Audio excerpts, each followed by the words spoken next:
জাতিসংঘের ৭৯তম সাধারণ অধিবেশনে বাংলাদেশের সরকার প্রধান হিসেবে প্রফেসর ইউনূস বক্তব্য দেয়ায় সন্তোষ প্রকাশ করেছে জাতিসংঘ।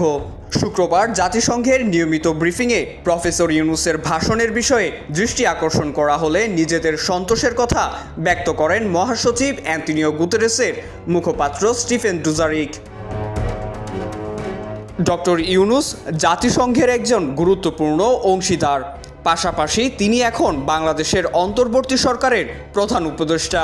এই প্রসঙ্গ উল্লেখ করে সংস্থাটির স্থায়ী সংবাদদাতা মুশফিকুল ফজল আনসারীর ব্রিফিংয়ে জানতে চান, বাংলাদেশের অন্তর্বর্তী সরকারের প্রধান উপদেষ্টা নোবেলজয়ী ডক্টর মোহাম্মদ ইউনূস কিছুক্ষণ পূর্বে জাতিসংঘের সাধারণ অধিবেশনে ভাষণ দিয়েছেন। তিনি ভাষণে বাংলাদেশের জটিল পরিস্থিতি, গাজা সহ পৃথিবীর বিভিন্ন জায়গার চলমান যুদ্ধ এবং গাজা ও ইউক্রেনের মানবিক সংকটের কথা উল্লেখ করেছেন। তিনি দীর্ঘ সময় ধরে জাতিসংঘের অংশীদার হিসেবে অবদান রেখে চলেছেন। তার আজকের এই ভাষণকে কিভাবে দেখছেন?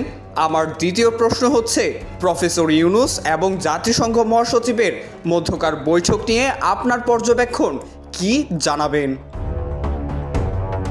ডক্টর ইউনূস এবং জাতিসংঘ মহাসচিবের বৈঠক ইস্যুতে ডুজারিক সাংবাদিক মুশফিককে জাতিসংঘ থেকে পাঠানো বিবৃতির দিকে দৃষ্টি আকর্ষণ করেন। তিনি বলেন, অধিবেশনে দেওয়ার প্রতিটি ভাষণ নিয়ে আমাদের মন্তব্য করার সুযোগ নেই। কোনো দেশ যখন তাদের সবচাইতে সম্মানিত কোনো প্রতিনিধিকে জাতিসংঘে পাঠায়, তা আমাদের অবশ্যই সন্তুষ্ট করে।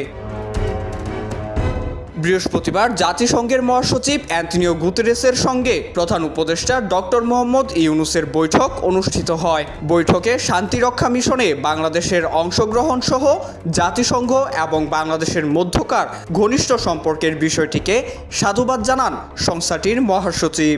জাতিসংঘের পাঠানো বিবৃতিতে বলা হয়েছে, বাংলাদেশের চলমান গণতান্ত্রিক প্রক্রিয়ায় উত্তরণের চলমান পরিস্থিতি এবং সংস্কার কার্যক্রমে জাতিসংঘ সহযোগিতা করতে প্রস্তুত রয়েছে বলে পুনরায় আশ্বস্ত করেন গুতেরেস। দ্বিপাক্ষিক বৈঠকে রোহিঙ্গা শরণার্থী সংকট এবং জলবায়ু পরিবর্তন নিয়ে আলোচনা হয়।